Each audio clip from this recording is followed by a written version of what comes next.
Thank you everyone for joining us. I think we will have more sort of trickling in, but we'll get started this evening. I'm Malcolm. I'm the Chief Operating Officer at IDfy, who we've have a platform Privy that is deeply embedded in this space. Ben is the Group CEO of Securys. He will sort of introduce Securys in a minute or two. We're privileged to join by a couple of other panelists here this evening. Christopher Parkinson is sort of DPO, a veteran of GDPR, if we might say, at a sort of large UK fintech. He's obviously been a deep sort of risk and governance practitioner and has seen the world of privacy very, very closely. We're kind of delighted to have him here and listen to what he has to offer us. And our last sort of panelist for today is Akanksha Garg. She's the DPO at HDFC Securities. We've of course had the privilege of collaborating closely, and Akanksha probably is one of the first sort of formally appointed DPOs in the country. And it's great to have you on board on this for this conversation, Akanksha. We look forward to that. So with that, we'll begin today. Uh, Maybe for those who are not speaking, if you could mute, that'll be great. There's probably some echo on the line. And we probably have to unmute ourselves by turn. Um, so, and Chris, maybe if I could request you as well, if you could just mute yourself. So I think the idea today was, GDPR has been there for a while, and obviously there's a lot of global privacy regulations. And we thought it is an opportune time to perhaps, as given where we are, and there's sort of 14, 15 months to go, already 4 months in, to see what we could learn from that and hear sort of directly from a set of practitioners who are deep in the space, both Ben and Christopher, and then of course hear from Akanksha on how does it relate, what's different, what's not. And the whole point is we don't need to reinvent the wheel. There's probably a lot we can run, and of course where we need to, we can rethink or use a different approach. Um, and of course, there's a few slides we'll cover at the start, and then we'll deep dive into questions. I think just to remind you, for folks who've joined, this is the edition 2 of the webinar we do with Securys, one of our sort of privileged partners, and we're glad to collaborate with them.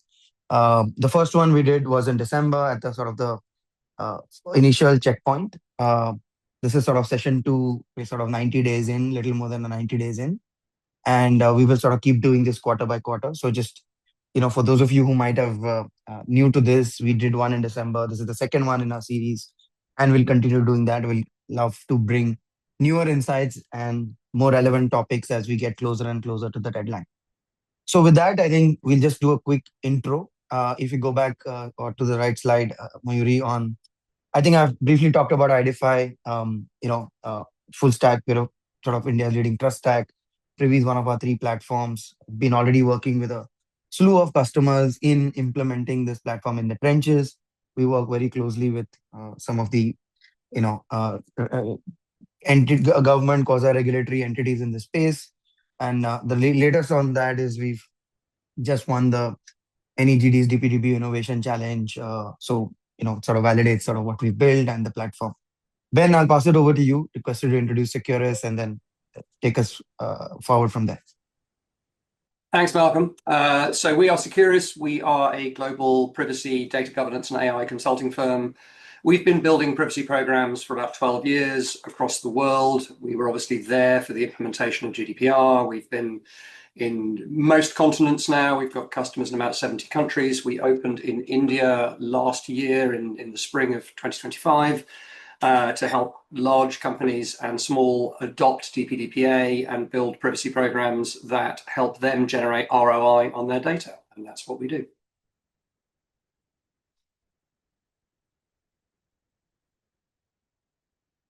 Perfect. Thanks, Ben. I think just a quick agenda for today. Obviously, we'll keep the large part for the Q&A or the panel discussion rather. So very quickly, we'll do when we left the last discussion with all of you, we did a 90-day goal post.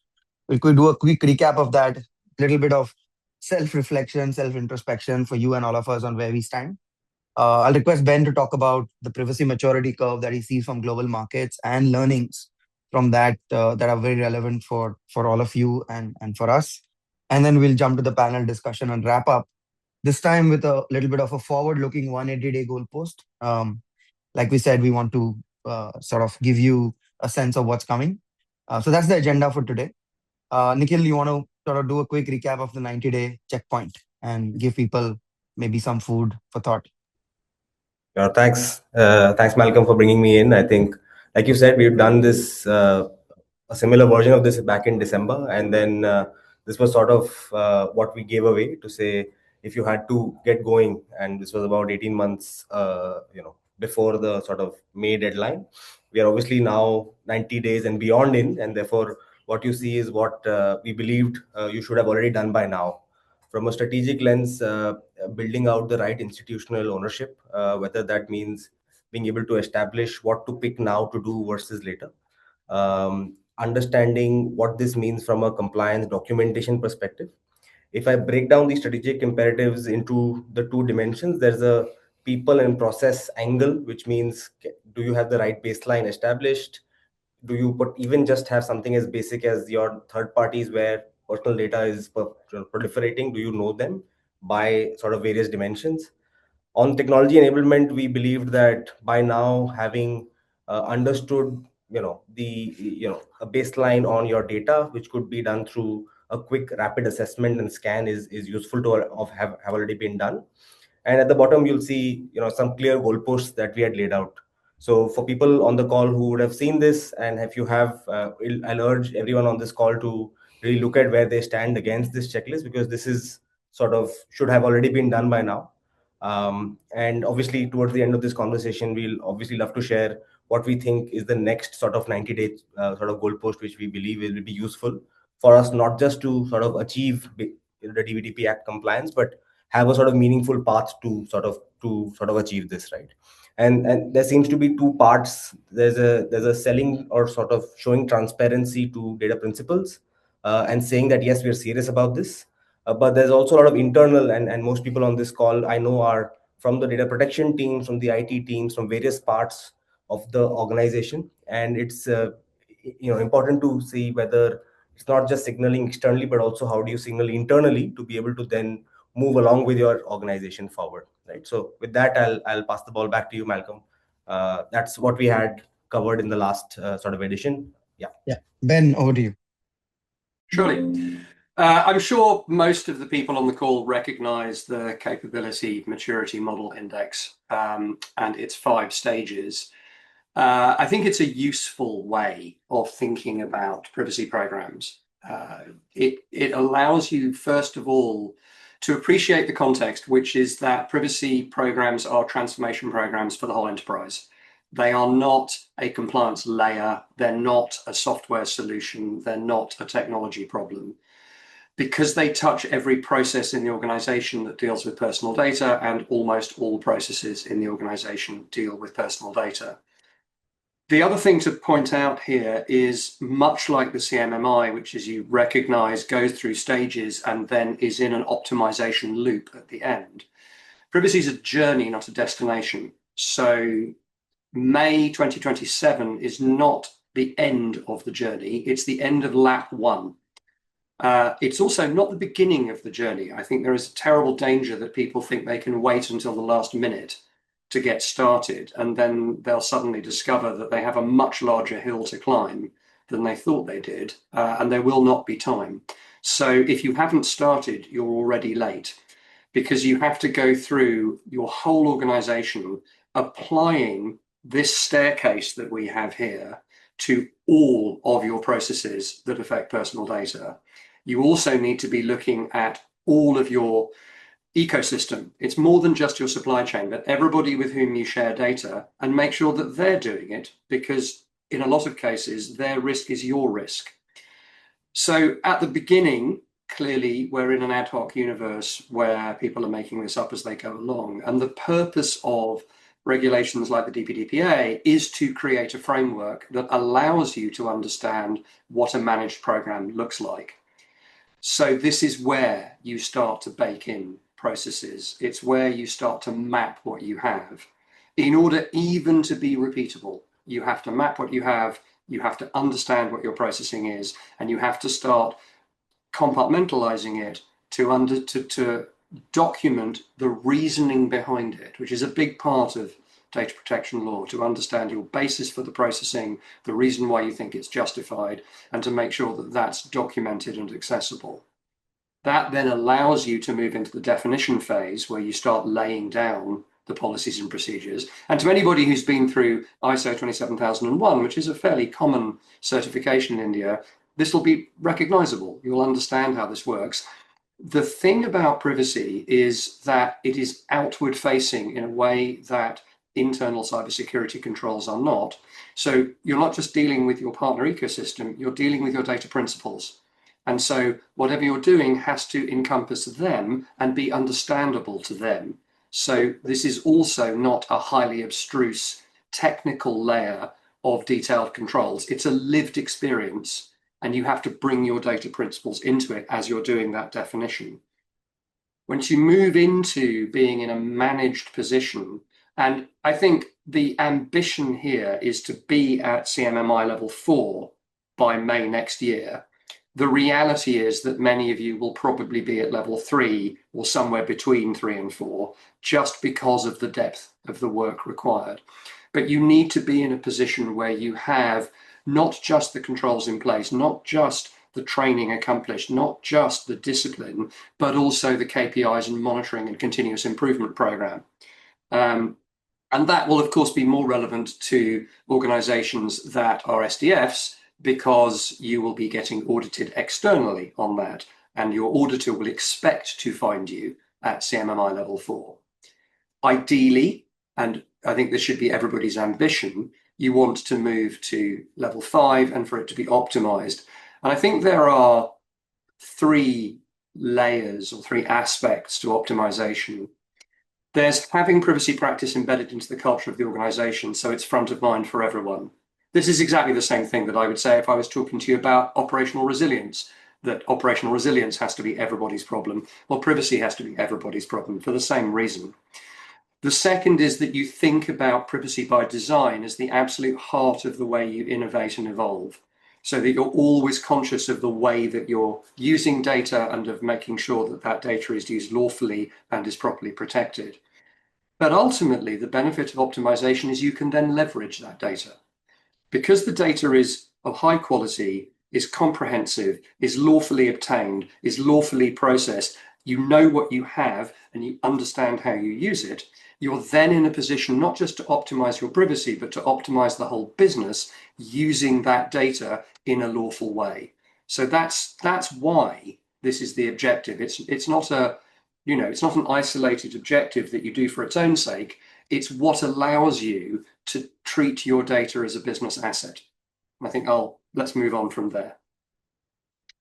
So what have we learned? And I mean, I'm going to defer to Christopher on this, because we were both there for this whole journey. As I said, you need to start now. Actually, you needed to start some time ago. You should have started when the law was passed. You certainly needed to start when the rules were published. If you haven't started, you're late. Why? Because it's a full stack transformation. Because you've got to think about every aspect of data processing, every part of your data lineage, from collection to processing to storage to disposal. You've got to think about that in terms of lawfulness, in terms of transparency, in terms of necessity, in terms of adequacy, in terms of accuracy, in terms of fairness. If you don't get this right first time, yes, there is a risk of regulatory penalty, and your mileage will vary, as both Chris and I will attest, depending on where you are in what was the European Union when the GDPR came in. Your experience of regulatory intervention will be different, but your experience of customer reaction and your experience of supply chain reaction, and your experience of whether or not you gain any benefit from doing this program is going to be the same. And if you don't get it right, you're not going to benefit from it. Your customers are going to notice, your suppliers are going to notice, If you're a supplier, your commercial customers are going to notice, and you're going to find yourself having to do it all again as the privacy environment in India matures. I think the next point is probably the most important. This is a whole organization activity. It's a team sport. Everybody has to be engaged. You cannot just park this with one team. You can't say it's an IT problem, because it's not. It's not a technology problem. You can't say it's a legal problem, because it's not. It's an operational problem. You can't say it's just an operational problem, because it's a legal problem, right? It's everybody's problem. Or it's everybody's opportunity, which is the right way to look at it. So get everyone engaged, make sure that the whole organization understands what you're trying to achieve and why it's important. That also matters because the point of privacy regulation globally is about demonstrable accountability. The big change in GDPR from the previous data protection directive that we had in the European Union from 1995 was the importance of transparency. So I remember teaching GDPR in kind of 2015, 2016, and you'd be saying to people, what's the important thing, right, in GDPR? And they'd all go, as you would all go, because the DPDP Act also brings this front and center, they'd all say consent. And you'd say, no, it isn't consent, because in the context of the GDPR, consent had already been one feature of data protection regulation. The difference in GDPR was transparency, was the requirement to tell data principals what you're doing with their data and holding you accountable to them as well as to the regulator. That's what changed. That is a feature of the DPDPA. The DPDPA, don't get me wrong, is a consent first, but not a consent only regulation. But it is absolutely contains the same requirements to be transparent. And you can only be transparent about things that you understand yourself. So you have to know what you're doing to tell other people. And the regulator will expect you to be able to show them your homework. If you do all of these things, you then have the opportunity to generate real business ROI from this program. We talk about this as risk to asset transformation in data. At the moment, the personal data that you have, because of the existence of DPDPA, presents a significant risk to your organization in terms of both regulatory action and litigation. If you do a proper privacy program, you can turn it into an asset with a measurable ROI. Thank you. Thank you, Ben. And I think that's what we're going to explore as we dive into the panel discussion now. So I think with that context and setup, we'll dive sort of straight in. And I'm going to start with you, Chris, right, as the sort of been there, done that person, I would say perhaps more than Ben, with your permission, Ben, on this call. Let's start with you. You've seen privacy regulation now over a decade, perhaps more. I want to touch upon, some of the stuff we talked about on that last slide, right? So if you think about the parts of this problem, right, there is, of course, I mean, there's just consent, which is one part of it, but there's much more fundamental sort of practices that need to be embedded inside organizations. Could you talk a little bit about that? As, of course, third parties, how it interacts with. There are so many sort of facets of this. Could you talk about that? And then could you talk a little bit about, how do you sort of sequence perhaps some of this, given, as Ben said, there's so much to be done. So let's get started with that, and then we'll go on. Okay. Yeah, GDPR required businesses, as Ben has said, to think about a lot of extra things they may not have considered in the past. So you've spoken there about suppliers. So, in the case of GDPR, we had to make sure we understood what data our suppliers were holding, where they were holding the data, which, geographical location, because if they were outside of the European Union, as it was at the time when the legislation first came out, there were different paper trails you had to go through. There were different clauses in contracts you had to put in place. So yes, you're right. Suppliers were a big part of what we had to consider. I think from a priority list, the most important thing, as Ben has already said, is understanding what data you have and what do you do with it, and why have you got it. Obviously, with your new legislation, you being consent first, you need to really understand what data is covered by the legal obligation, what data is covered by. In our case, we had contracts, which I appreciate you guys don't have, but you do have. If data is being used for employment purposes, at least you can remove those from your processes that are going to need consent. So in our case, it was understanding where the data is, understanding how can we give our customers or clients comfort that we were storing it securely, that we were being very transparent about why we were capturing it and what we were going to use it for, and indeed, how could we make sure that we had put the processes in place so that whenever we were doing those sorts of things internally, we had the right paperwork to confirm that we had done the privacy impact assessments or privacy by design considerations, etc. Got it. I think clearly, Chris, you laid out all the different parts of this puzzle. So I'll turn to you, Akanksha, now. I think you're already begun this journey in some form or shape. How does this compare to how you're thinking about it? Right? Is this, while I understand maybe the specifics of the laws are different, but is it essentially the similar kind of parts of this puzzle? Consent, third party, data, breach. I mean, do you think of it as the same sort of building blocks, one? And two, therefore it seems like a much broader transformation in an organization. So do you agree with some of that? And would be great to hear your approach. Okay. So I clearly align with what Chris said. It is not just a consent. There is a bigger consent is just the tip of the iceberg. There is a bigger, ecosystem which somebody has to understand in terms of data governance. Do you understand the overall your data ecosystem? If you understand your complete data ecosystem, where your data is, what's the data lineage, how the data is moving, who's using it, and for what purpose. Until unless we understand the whole ecosystem, consent merely is not going to help us. Secondly, it's not just about a compliance tick box. It's more to do, not just a compliance activity. I see it more as a business transformation, because it is going to change how the business is used to function, how the data is going to get used in different business processes, in terms of building the processes more privacy centric, while we are designing the system more privacy at the core.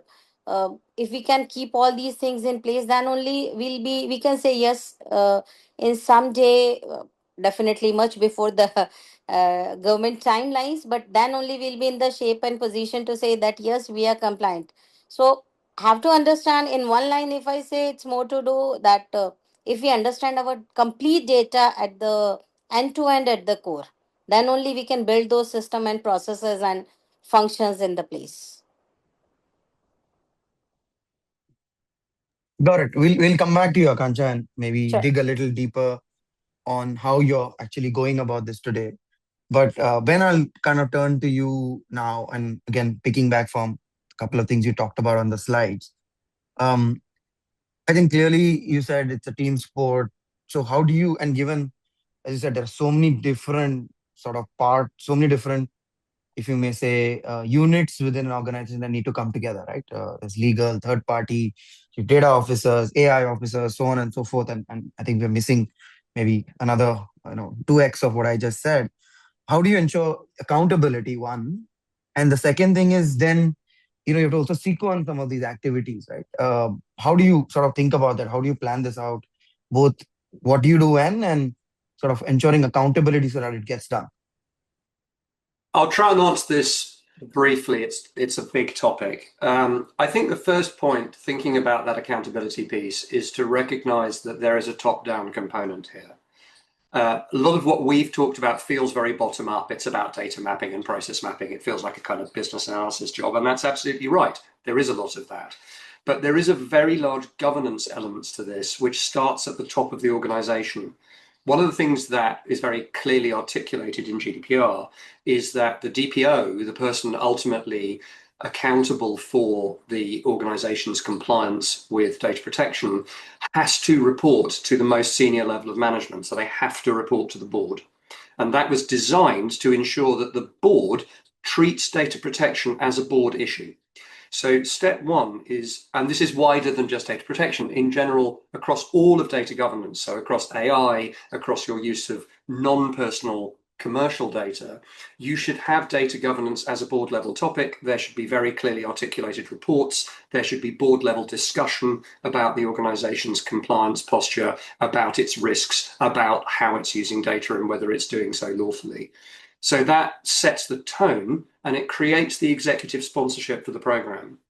I think below that, you need to have an operational committee that has responsibility for delivery of the program that covers all of the functional areas. So we would, when we're starting a program, we would bring together functional heads and business unit heads. So you need to think about this horizontally and vertically. Vertically in terms of your business lines, horizontally in terms of your support functions like HR and IT and data analytics and, you know, sales and so on, however you structure your organization.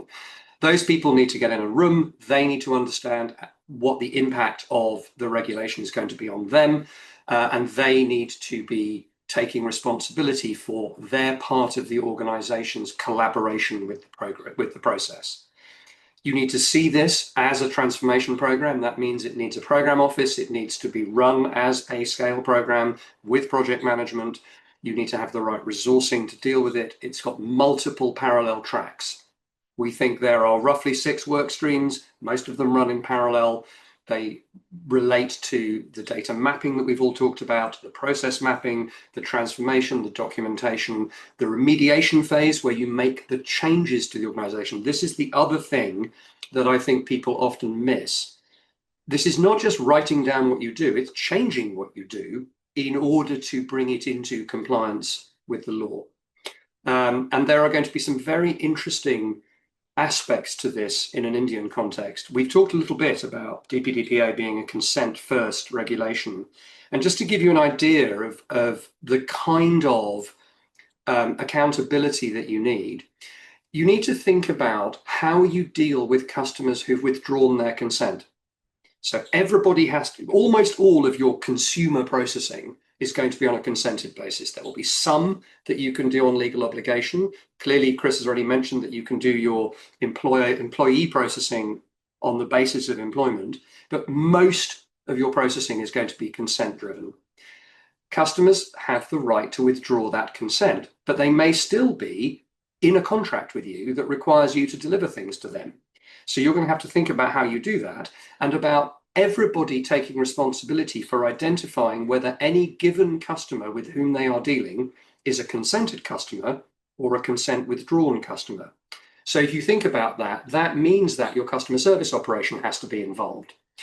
Your contract processing and all of your actual fulfillment has to be involved.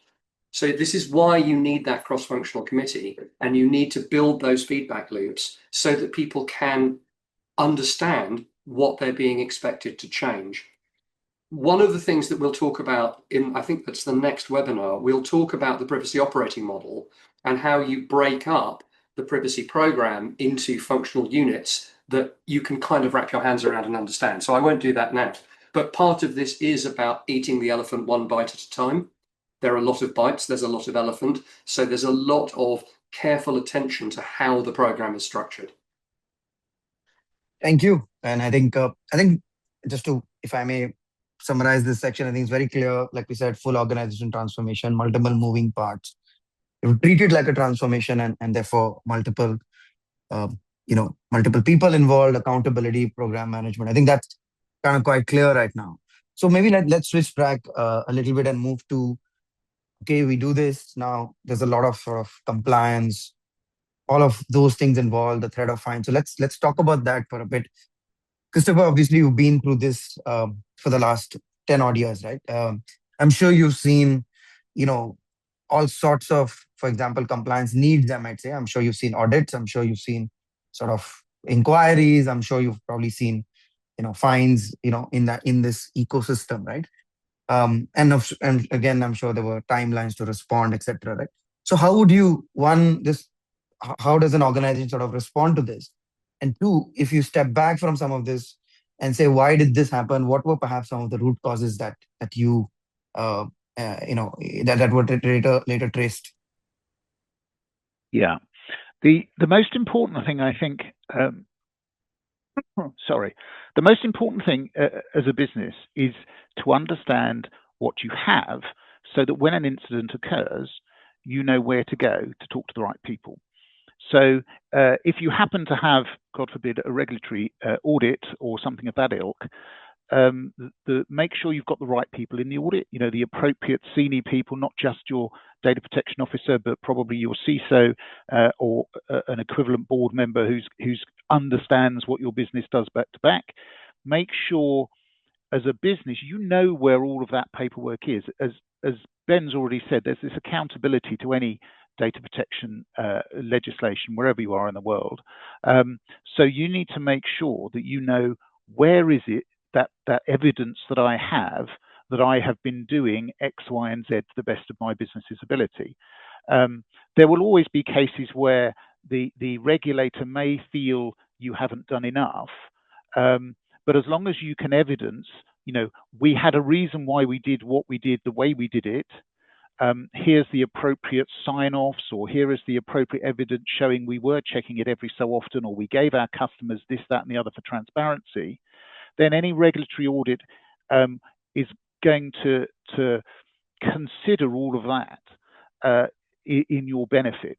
What you don't want to be seen to be doing is going, oh, I've just got to go away and find that, or I've got to scramble to remember where was this piece of information put. Because if it's not obviously seen to be easily available to you, even if when you find it, it's correct, it highlights that across your business, you haven't built the program properly so that you understand where everything is and you understand how to find it. And it's not exactly the point that was made earlier.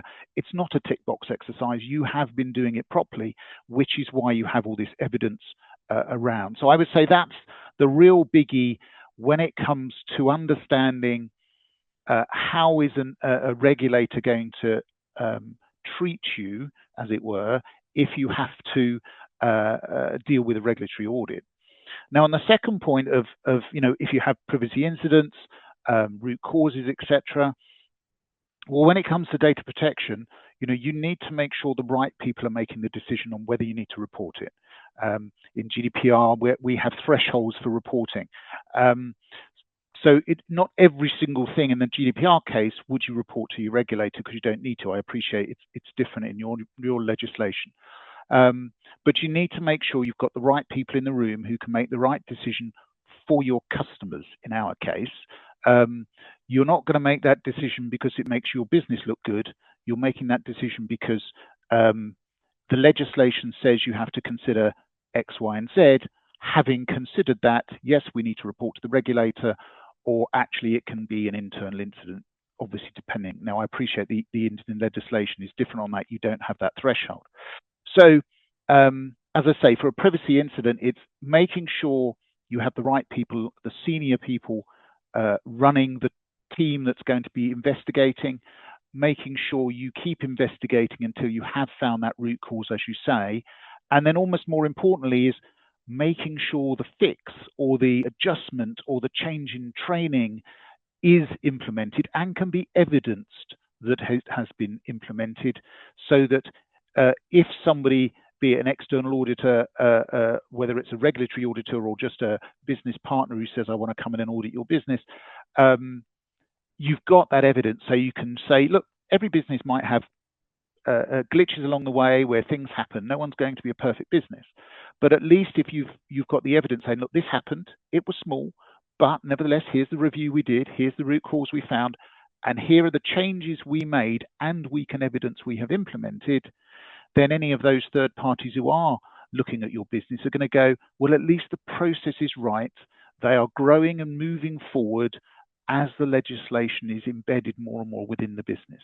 So I would say those are the real big things to consider when it comes to regulatory audits or indeed internal privacy incidents. Thanks, Chris. Akanksha, turn it over to you as you know very well. In India, it's digital, the digital virtual office of the digital data protection board is probably the first time in the world, and obviously one of the things unique about our legislation. And we assume by extension, therefore, it means digital only interactions, faster response times, perhaps instant, responses, evidence production. There's no writing letter perhaps anymore, Okay. right? So what does it mean in terms of what do you think it's going to mean in terms of, the burden of compliance, how quickly you need to respond, what kind of, standards of audit readiness you need to sort of, and evidence you need to provide. What's your take on this? So I would say that India has actually raised the bar when we talk about compliance being the digital first. But at the same time, on the organization, it brings a big responsibility that, from we are moving away from a static compliance. Now it is instant.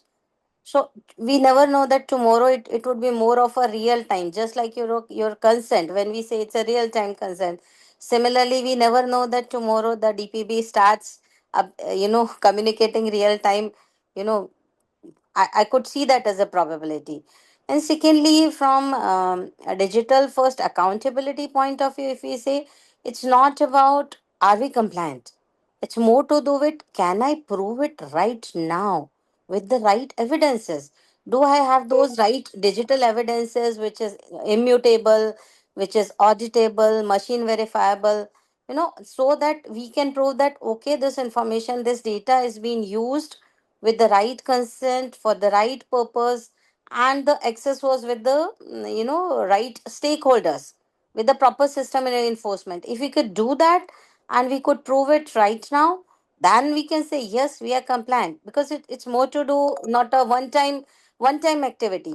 It's something we have to always be on the toes, and always have every second we have to prove that we are the digital custodian of the people's trust. We own their PI information, and that is how it. We always have to be on the toes to keep it safe, secure, and to be used for the right information for the right purpose at the right time.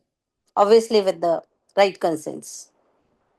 No, I think very well said, Akanksha. Right, evidence at the right time. Right. I think Chris also talked about it. I might have the evidence much later, but probably it's not helpful when you have to respond to scrutiny. When Exactly. I'm going to come back to you, if we hypothetically asked you, it's been 10 years of this regulation, you look at sort of all the fines and incidents, or whatever, right? And you put all of them together, probably there are tens or hundreds of them, and you look back at what perhaps are some of the root causes, right? Maybe structural or operational gaps from these.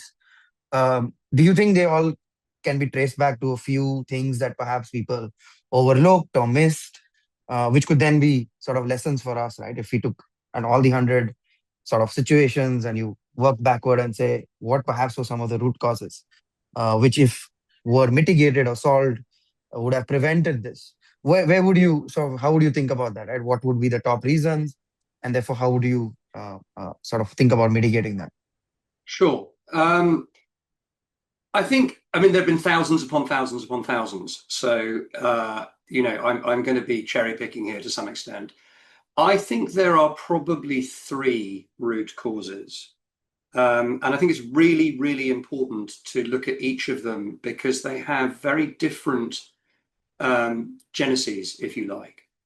The first of them is actual breaches. So this is failures to protect the confidentiality, or in some cases, the integrity or the availability of information. This is very much in the cybersecurity domain. And one of the great debates in my world is whether data protection is part of cybersecurity or cybersecurity is part of data protection. I'm firmly in the latter camp. Right? One of the things that data protection regulation requires you to do is to assure the cybersecurity of the data for which you're a custodian. It's one of, in the GDPR, 8 things. So Article 32 of the GDPR requires you to protect the cybersecurity of the data, but there are 99 articles. So, rule 1 is don't be breached, but then that's something with which most organizations are already familiar. And the fines will be because the regulator felt that you didn't do a good enough job. I think the most important second cause is failure to think properly, is how I'd call it. So a really significant proportion of fines in GDPR are for what's called insufficient or incorrect basis of processing. In other words, you haven't shown the regulator, precisely to Akanksha's point, you have not shown them that you thought about why you were processing this data, why it was okay, and why the way you were doing it was appropriate before you did it. So they've come along and a data subject has complained, or one of your data sharing partners has complained, or for some other reason you've been audited, and it's come to light that you're doing something that you shouldn't have been doing, and you can't show why you thought it was okay. Chris also talked about this. If you can show some homework that says, we thought about it, and look, before we did it, we had a conversation and we agreed that it would be okay, the conversation with the regulator will probably be, well, we don't really agree with you, so don't do it anymore. If, on the other hand, the regulator turns up and says, show me the paperwork, you can go, the dog ate it. I don't know. We'll have to look for it. And you're desperately trying to write it, in the call. You will be fined. And there are a couple of, we publish a kind of summary of fines. And my two favorite examples are two different Spanish banks. I won't name them just out of discretion, but each of them has been fined more than a dozen times. And every single time it's the same thing. It's failure to have an appropriate basis for processing, because they've done something like sharing data between one business unit and another without evidencing that there was a basis for doing that. Or they've done some customer profiling without demonstrating that they did a DPIA first. And what that tells you is that they have not successfully embedded a culture of privacy into their organization. They don't have the right accountability. They're not thinking about it at board level. You'd have thought that the many, many, many millions of euros that they've been fined in the 12 in one case and 14 in the other instances would have focused the mind, but somehow it hasn't. The third is about timeliness. So this absolutely goes to both Akanksha and Chris's point about being able to do it now. But what I'm talking about here is responding to data principles. Data principals have rights. They have rights to copies of their data. They have rights to know what you're doing. They have rights to have their data corrected. They have rights to have their data erased if you no longer need it. They will exercise those rights. All of those rights have time limits attached to them. You have to do it within a set time period. In GDPR, those periods vary between 30 and 21 days, depending on the right being exercised. There have been many, many fines for people who have failed to respond to data subjects in a timely fashion. So, and the point about this, and this is a point I've been making a lot since we've been working in India, one of the interesting features of India is that every number except the money has an extra zero on the end. So where a large tier 2 European financial sector organization might have 2 million customers, a large tier 2 Indian financial sector organization will have at least 20 million. So that's 20 million people who can ask you for a copy of their data, or ask you to correct something, or ask you to explain a piece of processing, or review an automated decision. If you don't build efficient processes to respond to that, you are going to have 10 times the problem that the Europeans do in meeting those timeframes. So those are the three from my perspective. Yeah. Super, very, very helpful, Ben. Interestingly, you brought up, as we move from here to the next sort of last topic we're going to explore, is scale. As you said, the privacy world has seen probably 1/10 of the scale or 1/20th of the scale that we are likely to see in this market and with this regulation, right? So I want to explore, how do you therefore do privacy and deliver privacy at scale? So I'm going to come back to you, Chris.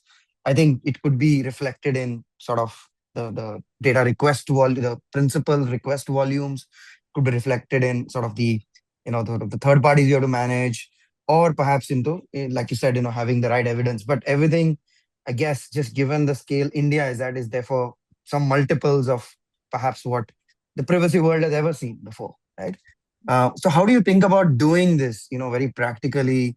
What sort of technology, automation, processing support actually makes this really doable very practically? Yeah, I mean, it's the volumes of in our case data subject access requests are, when I talk to other DPOs in the UK, our volumes are massive compared to theirs. We had 36,000 last year or something. So we have 40 members of staff who do nothing else all day, every day, because we haven't managed to get it fully automated, which I think is the point. If our volumes are large for us and massive compared to other UK organisations, but we've only got 3.5 million customers. So if you multiply that up, exactly the point that Ben was making, to the volumes you're likely to see in India, then you could absolutely collapse under the strain of getting your DPARs fulfilled. So as you're going through, repeating ourselves again, I'm afraid, but as you're going through and understanding where your data is and why you're using it, you need to understand or build in, how can I extract that information if a customer comes forward and says, I'd like a copy of that, thank you very much, in a way that doesn't cripple your business in having to put too many resources in place. So if you're taking that trouble to go through and understand where the data is and what the data is for, then at the same time have the techies there so that they can say, okay, if you want to pull that out, I've got to put in place all these new routines, or we'll have to convert it from, let's say, a WAV format that no system can now read but might be very secure, to an MP3 or 4 format that someone's going to be able to understand on their phone, if it's a phone call, as an example. So yeah, build in those discussions as early as you can. But the other thing to bear in mind is we have a lot of legacy systems that are ancient. We can't talk to them with APIs. There is no electronic way of talking to this system because it is so old. Therefore, we know we're going to have a manual process for that, but then try and come up with a way that is the most efficient manual process for that. We have cartridge machines with microfiche tapes on them still, and that's horrible.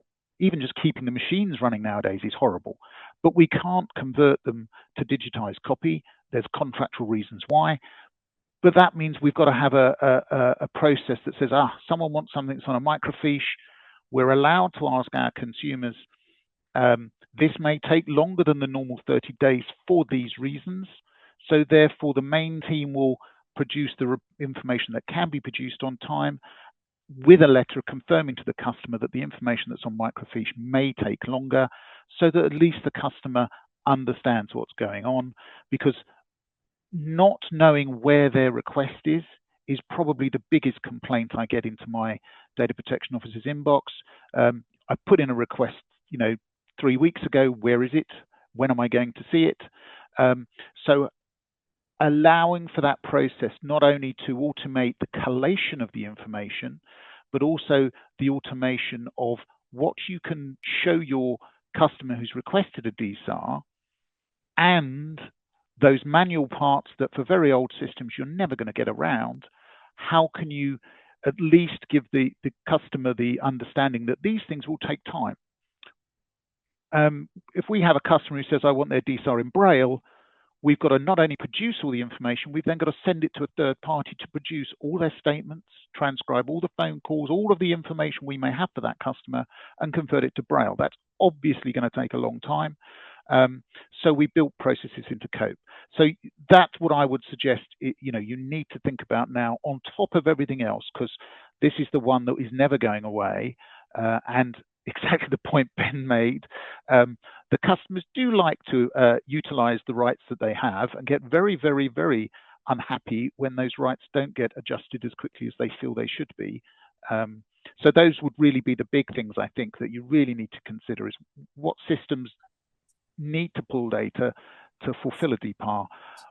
Where have we got manual data that is going to be a struggle, and how can we automate as much of that process as possible? Got it.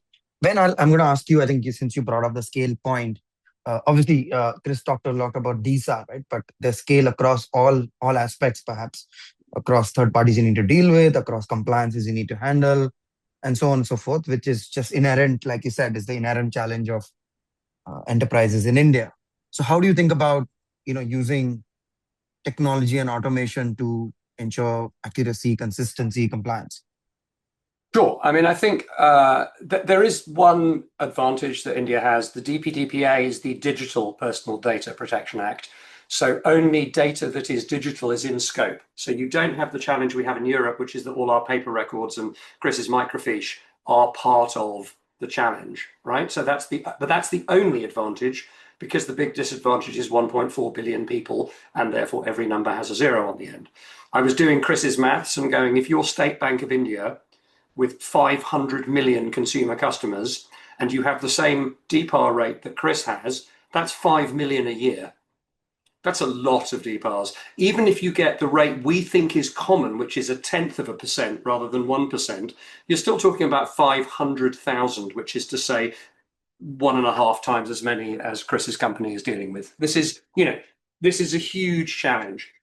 I think there are three things to say. I like threes, and there are three things to say here. The first is automation is going to be at the heart of this. The problem you're going to have is that even though a lot of organizations in India are relatively new in terms of their digital systems, those weren't built with privacy in mind. So there is a big systems re-engineering exercise to automate those DPARs. The second is to understand all of the possible sources of requests and the different characters of request. Another thing about India in terms of scale is that we're not just talking about lots of customers, we're talking about lots of employees. And one of the truisms is, in a digital first business, automating customer DPARs is feasible, because in theory, all of your interaction with them should either be through your app or website or in your CRM. So it should be recorded, it should be reasonably easy to find, and in theory, it should be not intermingled, because the big challenge in DPARs is taking out other people's personal data. So we call it a redaction problem. And that's where a lot of the manual time comes in, because at the moment, AI-powered redaction is not sufficiently reliable, and it tends to get it wrong. So AI is part of the solution, but be very careful, because the other challenge with using AI, of course, is that you're then doing additional processing in a new system for which you need another governance layer, and which itself is subject to a DPAR, right? But when you're talking about employees, just think about how you interact with your own staff. How many different systems are involved? How many different email inboxes you'd have to search? How many different, digital memos and random spreadsheets in somebody's OneDrive there might be that have employee data in them? So that's where A, you need really good data discovery tools. B, you need to really think about your employee management process. And C, you're going to need to scale up and skill up to be able to deliver employee DPARs, because they have the same rights as consumer data subjects. I think the final part of this three is repeatable process. So yes, you're going to have repeatable processes for aspects of data principal rights, but you need to have repeatable processes for everything. And that means thinking particularly about third-party risk management. So one of the big challenges in data protection is that you live in an ecosystem. You don't stand on your own.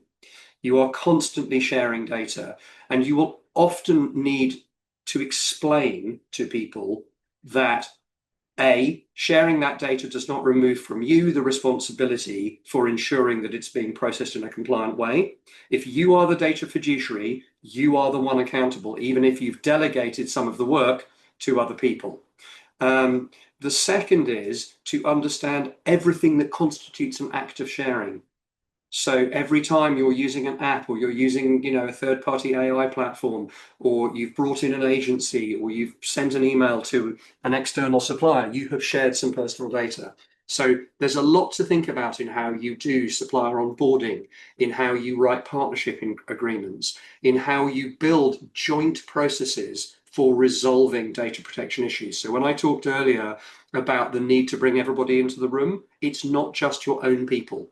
You need to get your key suppliers in the room. You need to make sure you understand what they're doing. You need to do a full third-party risk management review so that you know who has the data outside your organization, how they got it, what they're doing with it, and whether they are also a fiduciary or whether they are a processor for whose behavior you are accountable. And again, in India, that's going to bring a scale challenge, because there are just more of them, and the whole economy is moving faster. Right? Things are changing faster. People are innovating faster. That's a good thing, but it means we need better, faster digital-first governance. Thanks, Ben. That was pretty comprehensive. I think, given we're running out of time, the last question to Akanksha, I think, and I'm asking you this because that's also how we're going to set up the next version of our session together with Ben and the Securys team. I think we're past the 90-day checkpoint now, getting to the 180-day checkpoint. In your mind, and again, not necessarily from your organization experience, but where would you say people need to roughly be at the 180-day sort of mark in your mind? So, if I say so, by 180 days, the organization should be, that's my personal opinion, should be having the clear data ownership, the defined accountabilities, and the measurable controls.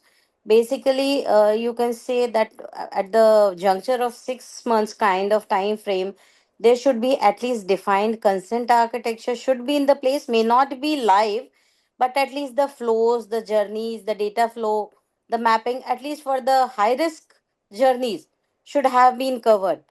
And some visibility in terms of, I can say, kind of a privacy sim, you can say, wherein we have that visibility that okay, this is my data flow, this is how where my data is moving, including my within organization as well as to my third parties. Because we have to understand one more thing, which is different from the GDPR to DPDP, that herein we are accountable even for my data processors. There is no clear defined timeline, so how they are handling it.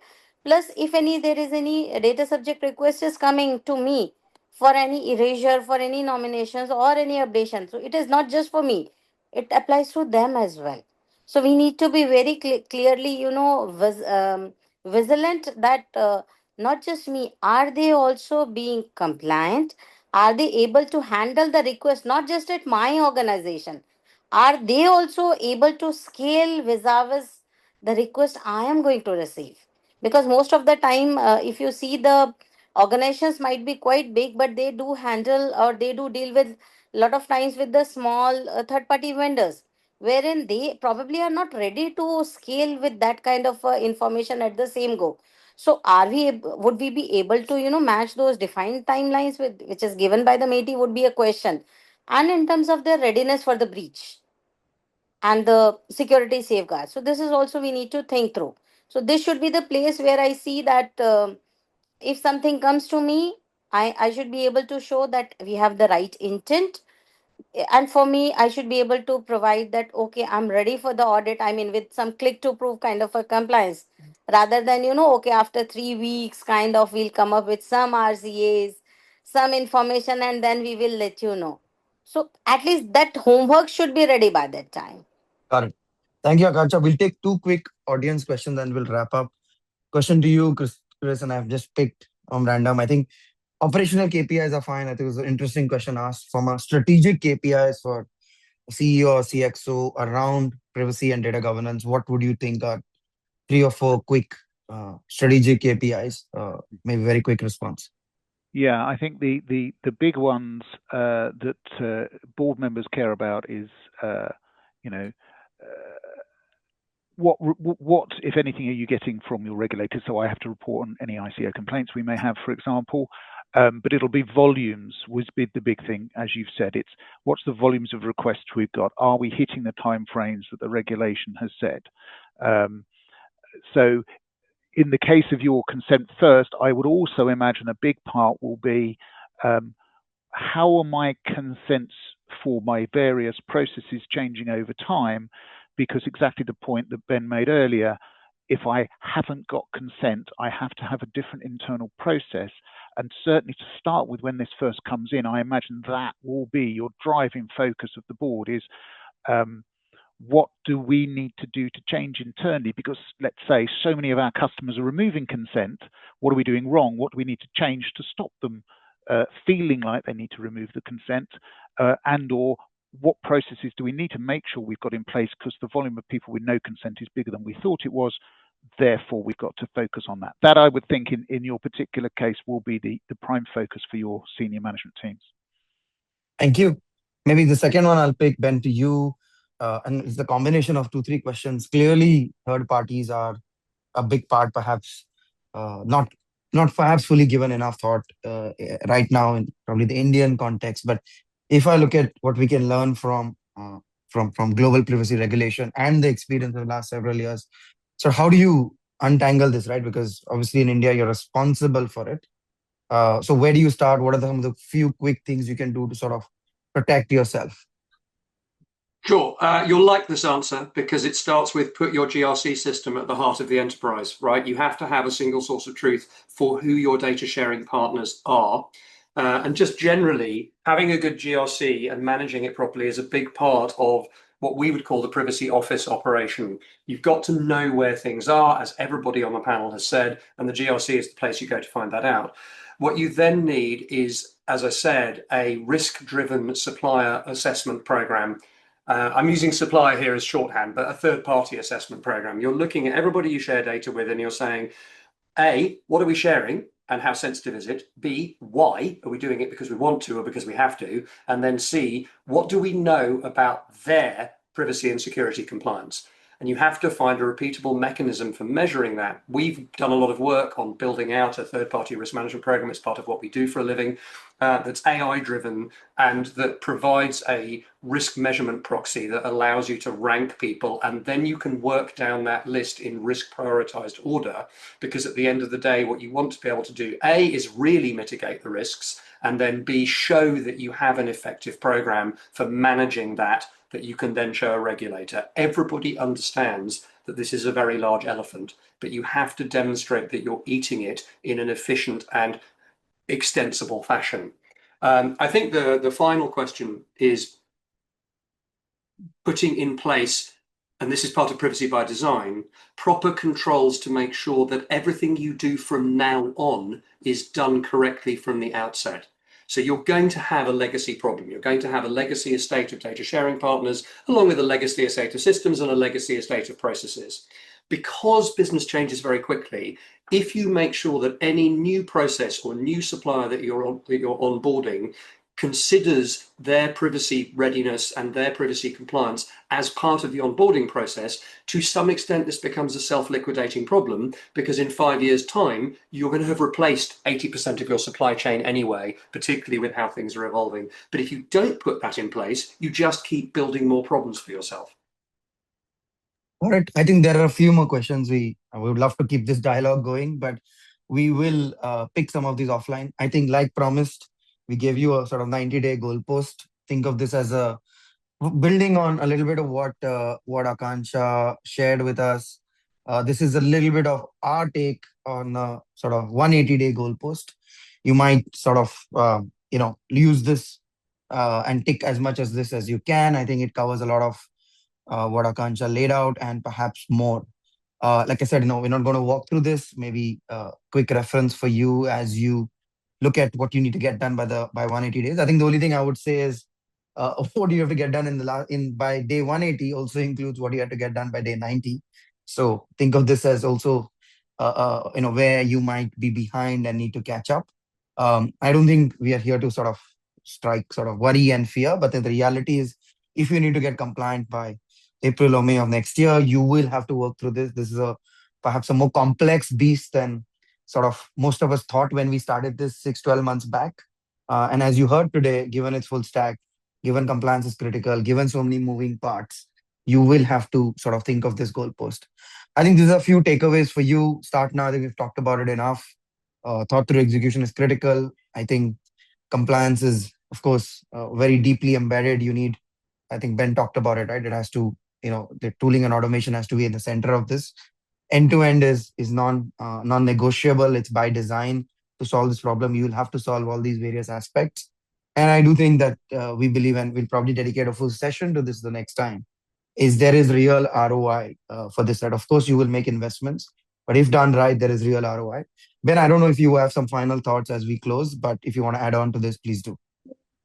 No, I think you've covered it. For me, just based on the engagements we're having in India, it is very, very important that people understand the scale of this and that they recognize that this is an organizational challenge, that there is a massive opportunity to improve organizational efficiency and to generate better value from data if you do this right. If you treat it as a last minute, oh God, we've got to paper over the cracks to pretend we're compliant, you will get no benefit. You will still have to spend a lot of money and you will probably get fined. So do it now, do it right. Super. Thank you, everyone. On that note, we will take your leave. We promise to see you again in 90 days or lesser, closer to the 180-day mark. And we hope we will, like I said, continue having this dialogue as you run up to May of 2027. Thank you again for joining. We hope to keep the engagement going. Have a good evening, everyone. Evening all. Thank you. Thank you.